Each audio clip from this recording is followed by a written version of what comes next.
What's your address? Oh, my address, because you guys want to know, is. You're not saying anything. Yeah, I am. No, you're not. They're just blocking out the sound. I both heard a muted sound and a long beep while that was happening. Yeah. Hey, everybody. Welcome to the post show, where Yeah. we talk about fun things and fun times, including where we all live. Yeah. Yeah. Go first. I've never seen Narcos. I still live in Or Indiana. Breaking Bad. I didn't watch Breaking Bad. You need to watch that for 100%. That's a good Bad. show. Wait, do I watch Better Call Saul first, No. then Breaking Bad? No. You watch Breaking Bad and then Better Call Saul because I thought the same thing because I was like, Better Call Saul is a prequel, but you actually Wait, they're all get in the more same- out of it by watching it in the release order. They're in the same universe? Yeah. The more you know. The Albuquerque extended universe. Yeah, because like Better Call Saul wasn't, I don't think, conceived until way after. So they're Yeah. right. Oh, yeah. So they're like there are things in there where you go, oh, so that's how that's going to come together, or you see like characters come into play where you're like, that's going to be interesting. Better Call Saul. I haven't finished it though. It's so good. Better Call Saul had the same thing that okay, this is maybe a weird story to tell. I'm going to tell it in the slow or the fastest possible way. No, slower, please. I used to. I'm going to tell it regular speed. I talked about on the main episode how my mom used to have a bunch of Rolling Stone magazines that I would read in the bathroom. And I remember the issue where they talked about Lil Wayne opening up his own record label.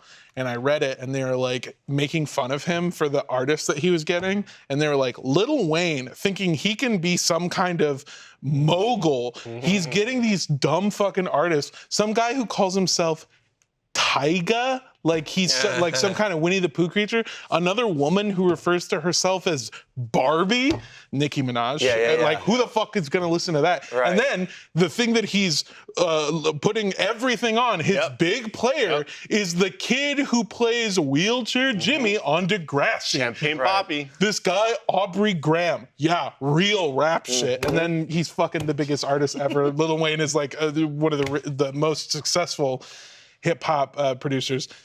In a different Rolling Stone, that's how I found out about the spin-off series Better Call Saul, where they were like, yeah, the spin-off series everyone wanted about the goofy fucking thing. God, is that just like the tone of Rolling Stone? Yeah. I've never read a single article from their magazine. They're just sarcastic and shit on things. They just and then hate everything preemptively. And then it turns out to be the best shit ever. And Yeah. It's awesome. Although Drake is one of the worst things ever. But yeah, Better Call Saul rocks. I think it suffers from some of the cool things that Star Wars has, where like Andor, Rogue One, they're both super cool, but they definitely wouldn't be cool if they were standalone things. They feel bigger because they have this huge library of reference to go off of.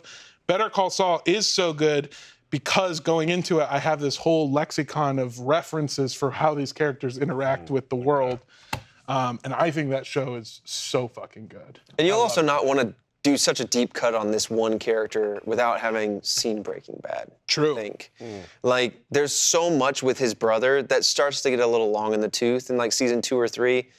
Forget. It's a slow burn. But then like, that moment, that arc kind of ends and it keeps going.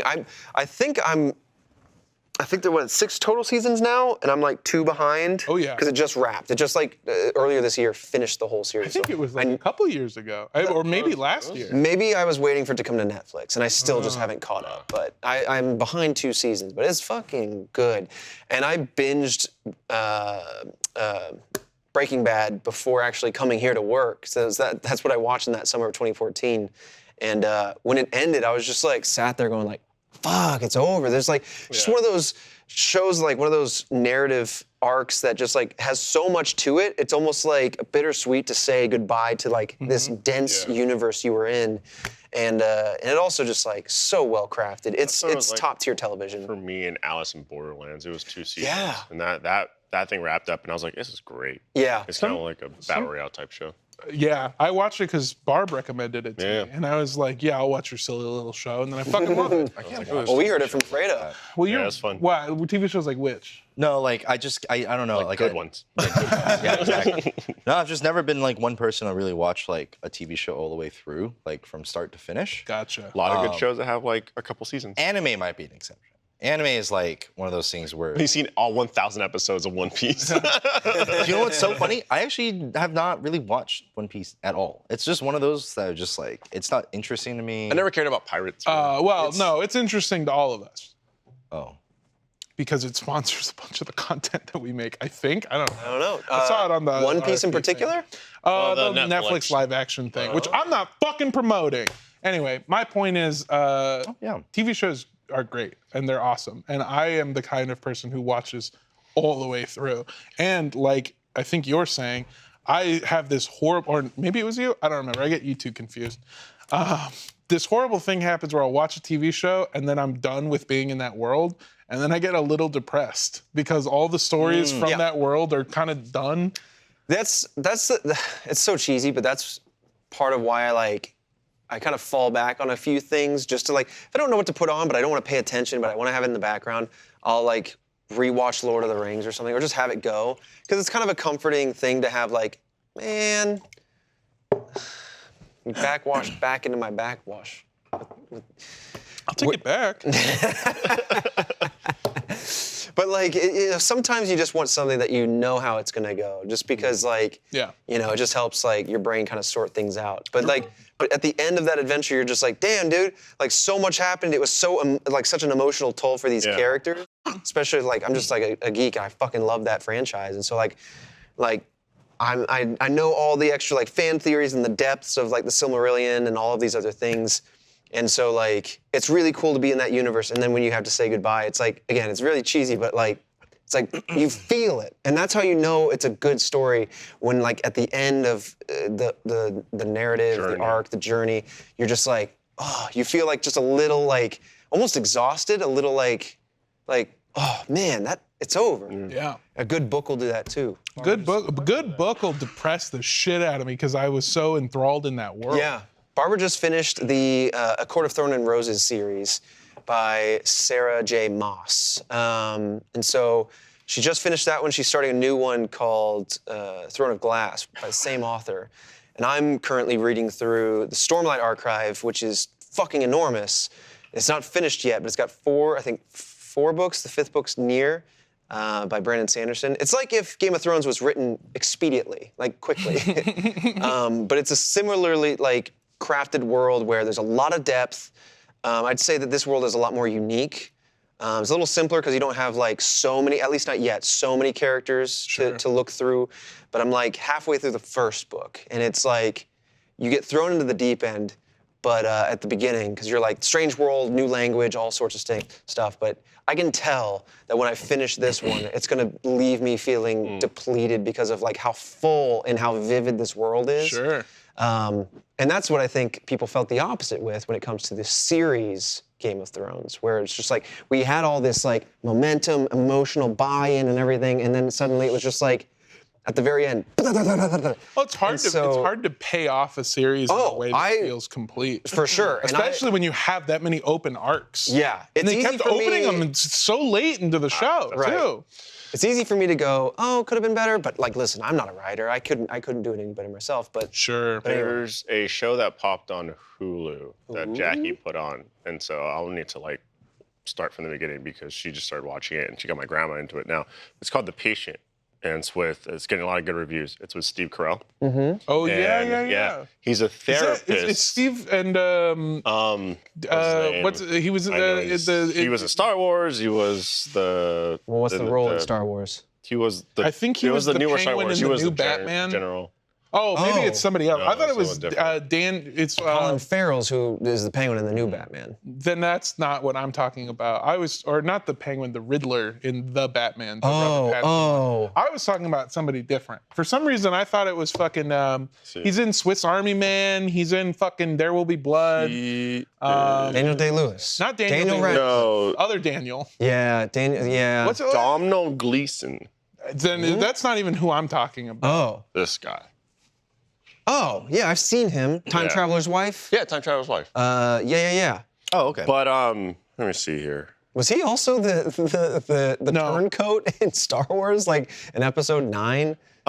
He's the guy, like Grand Admiral. Not Paul Yeah, Dano. he was one of the. But he's he's one of the generals. like the main baddie that then said, "I was the spy all along." Yeah, Yeah. that was him. Wild. But I was thinking of Paul Dano. Yes. Who similar looking. Yeah, There Will I Be was trying to Blood, pick up the Batman. threads, but also going, wait, Paul Dano, what was his name? Yeah. But he's a therapist that ends up getting kidnapped by a serial killer. Oh. And the serial killer kidnaps him because he wants the therapist, Steve Carell, to help him curb his Enthusiasm. Yeah, his enthusiasm and his want to kill. Yeah. So he's like trying to give this guy therapy so he while being chained locked up so he doesn't go out and kill people. Without having seen either of these shows, it feels like it has some Dexter elements where it's like a very I know what I am kind of person, but instead of like I'm going to indulge in this killing and get away with it, I'm going to try to seek help to like Dexter is had a lot more finesse. This serial killer is a lot more visceral. Really? Got it. So you have the charismatic I'm a killer kind of person, then you have this this guy's more visceral unhinged. I need help, so I'm going to kidnap a therapist. Yeah. I have. That's a fascinating premise. Right. I was like, oh, that's really cool. I saw the ad for it. I really Do wanted therapy? Why you're chained up for to see it. Well, he's With a also knife like- to your throat. Right. He's also Yeah. like, I have to capture you because if I told you, even with patient confidentiality, Yeah, Oh, yeah, you're gonna I'd tell be- someone. I would Turn be in somebody jail. over. You know? Yeah. And I was like, oh, that rules. wild. Yeah. Well, never mind. I won't get into that. I was just gonna say that I think personally, I think that my favorite form of art is television shows because they combine writing, cinematography, which is like photography and beautiful shots, composition. Yeah. Music, acting. Yep. It's got like all of this. You can also make a claim for the same thing for like video games from like a technical ability too, and add it into that. Which I've always considered video games like art, but also I came into video games with like Last of Us, so it's really easy for me. Oh, Yeah. That was the first game that I actually played, that I paid money for. That wasn't Dead Island, and played and like loved. So I have no idea how they're gonna do season 2. I have no idea. It's gonna be a second game. Yeah, but I mean, like, with the thing, there's just so many. Oh my god, people aren't ready, dude. Yeah. Well, they could just break it I into played 2 two seasons. recently, and I just kept going. This is insane, and then I would go, "This is insane," and I'd pause. And I go, "Oh shit! There's a show that's coming out about this." Yep. Should they just split it into 2 seasons? They're gonna split it Because, I mean, that's the They have move. to. They have to. Yeah. It's too long. What I do like about television Different. versus, because you could say the same about film, is that like sometimes the story needs to breathe and Yeah. you need the time. Sometimes, and I'm noticing this a lot lately, and I'm not going to pick shows or IP, but like what I've noticed is as we enter, or as we're kind of way deep into Act 2, Act 3 of these streaming wars, a lot of people have taken brilliant ideas that would be fascinating, strong movies and stretched them out into series where then you end up with really long, I know you didn't. slow series. I know you didn't want to mention what it was, but could you give an example? I know I'm not doing this for a bit. I think a popular example that I can see the merits to would be Kenobi, Okay. Yeah, I agree. where I it feel hangs a little bit too much on certain moments that don't really drive character development You're saying or make it into a movie intrigue instead. or build out that world more. And I know that there's this whole thing with like somebody who used to or does work at Lucas, I don't know, made their own cut of it that then Lucasfilm bought back and like they added new shots and stuff. I'd be very interested to see it, but I think that's a good example where I'm like, okay, I can see how you could kind of truncate this down Should've and been a make a movie. solid movie. And I think it originally was a movie, planned to be a movie, and then they said, well, let's make it a series. I think it being a series sort of suffered. I think that it didn't have as many arcs opened up as it should have had to have some fulfilling things. The reason I say I think television is so good is because of its ability to sort of explore these stories where like recently, a partner and I have been watching The Outsider, which is it's on Max. Oh yeah. It's a weird show that I'm not really recommending because the first 2 episodes of that show are phenomenal. They are the lead actor is Jason Bateman, who's just an incredible actor. He's so like He's so precise. realistic Yeah. too. He is so good, and he directs it. And he's like Jason Bateman, by the way, one of the youngest directors to ever be involved in the Directors Guild of America. Oh, really? Yeah, That's he's really cool. fucking directing This guy TV just shows. silently goated. He's the best. He's had this same, not that it's his personality or whatever, but like his same mannerisms that are so, I think, charismatic and create unique characters. He's been that way since he was a kid actor. Absolutely. It's like the very same delivery, very like comfortable in any environment. From being a child to now, Jason Bateman gives the vibe of like an old man trapped in a young man's body. Yeah. If you told me that Jason Bateman was on his deathbed and got a wish to go back in time and do it all over again, I'd fucking believe it. Those are old eyes. You've seen things. You've seen things, horrible things. Oh, terrible. But yeah, that show is fucking amazing because they have every 2 episodes they have a new director, same story. The rest of that show feels like a fucking grown-up Scooby-Doo bullshit thing where like I don't give a fuck about the plot at all. Those first 2 episodes are so good that it makes me care about the rest of the episodes that I don't like. Got it. But my partner read the book, The Outsider, the story by Stephen King. Yeah. And was telling me that it's so strange because those first 2 episodes are 50% of the plot of the book.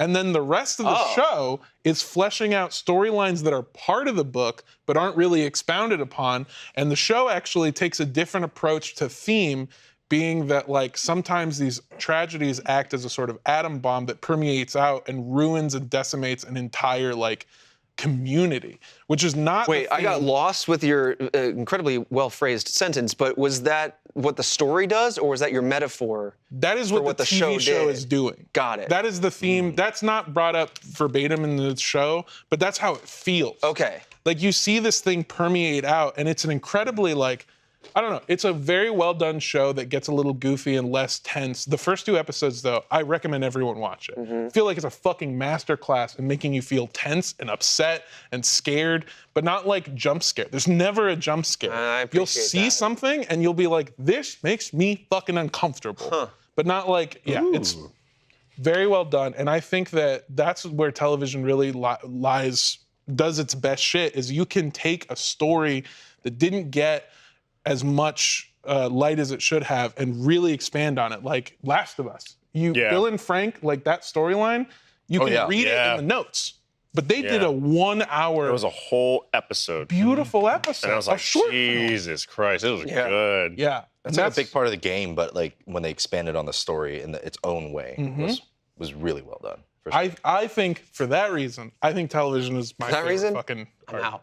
Yeah. I feel bad because I keep talking. No, about TV for me is like, I think my problem is I'm not very good at binging stuff. Like if I binge, I feel like I get bored of it really easily. Interesting. And so I can't like finish a show. There's a lot of shows that are week to week. Yeah. Or just space. Yeah. So like, you don't there's have like to. newer stuff that like, or not newer stuff, I guess like things that if I find it interesting, I'll force myself to not watch it all in one go, or else I'll feel like I'm burning myself out on it and like what it can offer. Like Black Mirror is one of those. Where you're not like actually processing each moment, you're just kind of like, all right, let's move on. Yeah. Versus like really indulging in it. Like I see. Black Mirror has been great. Like we just watched the newest season that's out. And that was awesome. But like we didn't binge all of it because we just didn't want to. Watch like maybe 2 episodes at a time. It was really enjoyable. Yeah. I saw a bunch of people on Reddit talking about how they'd be like, I watched the first episode and then I needed to take a break for the night. Yeah. Like I thought, or no, I watched the first episode, I felt good, so I watched the second episode. That one was then heavy. Then I needed to. That one was heavier for sure. And then Barbara and I did the same thing. We watched the first one. Oh, we want to watch it's late. We'll watch tomorrow. We knew it was heavy. She had already heard. Didn't have it spoiled. Watched it. It was heavy. Then the password sharing thing came into play, and so I just don't have Netflix now. Which is like whatever. I could get it, but I'm also kind of like, I called it the second. funny. The second becoming an adult. The first one is when you're 26 and you're no longer on your parents' insurance. This is the second wave where now you're no longer on your parents' Netflix. Yeah. And for some poor saps, it's all in the same year. Oh God. You know, somebody that happened on their 26th birthday, and they went, double shucks. There's something that my Netflix account. So like we got the password share thing because we were using like a family member's, and then we just got our own account, and then my mom like started using it at back home. Yeah. And it hasn't given us anything about password sharing. She's VPN'd through your Austin I guess so. IP address. Yeah. She's like bouncing her signal off your home. Yeah, I guess so. Well, what you said was interesting. It raises a question that I wanted to actually throw to you. So between the two of you, so you prefer television as your medium. Yeah. and you're kind of back and forth on like the desire to binge. Does that kind of deflate the messaging or the power that the Do you like product movies has? more? That's what I was gonna say. Like movies are kind of a one-stop shop. You can get in. Obviously, there's prequels and sequels and things, but like otherwise, it's kind of an open, closed story. What's your take on that versus television? And like, and the same question to you. I feel like TV gets to explore different arcs in a really interesting way where, again, like the perfect example, Last of Us, Bill and Frank episode. It gave this thing that might have been a B-story subplot on the way to that movie or whatever, because Last of Us could definitely be a movie. But if Yeah. it was a movie, Yeah. you wouldn't get that. No, you wouldn't get that. And I think it gets to expand upon these stories, which to me, story is the most important. Like it's the thing that I really like. And also, it's worth mentioning that I consume media, it sounds like, in a completely different way of like, I've heard other people make this joke where it's like, okay, well, I gotta go to work for 8 hours and then go home and eat dinner so that I can watch 7 hours of television in a row before sleeping and doing it all over again. Yeah. Like, that's what I do. I love TV. Well, you're an innate storyteller. You've always been a storyteller. So I'm not surprised that you indulge in others that share that craft. Yeah, I think it's beautiful. There's also, I think it's really well done when you see movies where, like, recently I was watching Whiplash, which I feel like is... I still need to see that. Sorry to watch. So it's an amazing movie. This isn't a spoiler. The theme of Whiplash is exploring what it means to pursue greatness at all costs. What it actually looks like when a character cares not for like personal connection or anything else. They want to achieve fame, acclaim, and be recognized as great and what they're willing to give up. And I think that story is so tight. It does exactly what it needs to do. It has exactly the amount of open arcs that it needs to and closes them at the right time. And I think it tells that story and that theme so perfectly. And I feel like some stories I want more of that. Like, did you guys watch, what's that show? It was on Apple TV. It's got Rob McElhenney. It's Galaxy Quest or something. Yeah. It's that like show. about the game, right? Yeah. I watched a few episodes and honestly I forgot. I got distracted. That show and other shows like it, including Last of Us, Bill and Frank episode, they have there's a new trend in TV where they will do a fourth or middle episode that is a whole different fucking story. Is that called a bottle episode? Bottle episode is similar. That's more when it's this character's trapped in a situation so that you can... Like a one set? Yeah, save on money, but also character study development. In Breaking Bad, it's the fly and the fucking... Right. Yeah. So this episode that I'm talking about is a thematic statement episode where you will get, like, Bill and Frank, it is a different story that explores that same theme. The theme that the whole show in that season is exploring, but condensed down to one episode that'll show you, like, this is what we're trying to say, and this is the journey that these characters will go through. Galaxy Quest does it too with, like, these different episodes. I think that fucking rocks. Yeah. I think that TV basically allows you to go, this is a story I want to tell. Mythic Quest. Mythic Quest. There it Galaxy is. Quest is the. I was going to say it's the movie with like Tim Allen and Star Trek. Yeah. Oh, It's like yeah. a Star Trek. Yeah. I thought it was the old arcade game. Never give up, It never could be that surrender. too. Yeah. I think that TV is the ability to go, this is a story I want to tell, and the way that I'm going to tell it, fuck you, I'll do it however I want. Well, TV also seems to be a much more collaborative storytelling. I realize that I keep doing this. Anytime Shut anyone up. talks It's about been story, real. I'm just kidding. I was please. picking up what you were saying and just jumped on it. It's gonna suck for that guy that comments on every video that I'm in of like, skip to this time Is to his skip name Armando. Greg? Is that where Greg came That's what probably it where is. it came from. Fuck you, Greg. Bitch. Damn, dude. But from earlier, I respect bitches. So it's all full Right. circle. And also, Greg, sounds like if you're watching this, you're a first member, so thanks. Thank you. Are you okay? Are you okay? I had just like one little tickle right here that just Okay, kept like... the tickle though. Oh, you broke the bubble. The tickle is... I'm gonna go to this bubble over here. Yeah. It was fine all day. I don't know about It was just one little, like, know just about one little dry spot. That dry spot know was a about that colony of bubble, bacterium. Okay, it's in our Jesus. bubble. Okay, well, we've been breached. I'm out. There's no breach. There's no breach. Thanks for joining us. There's no breach. Get out. Mono, get out. No, don't sink to my level. Just get out of You keep telling me not to do that, but I keep doing it. God damn it. It's fucking ruined. You fucking ruined it.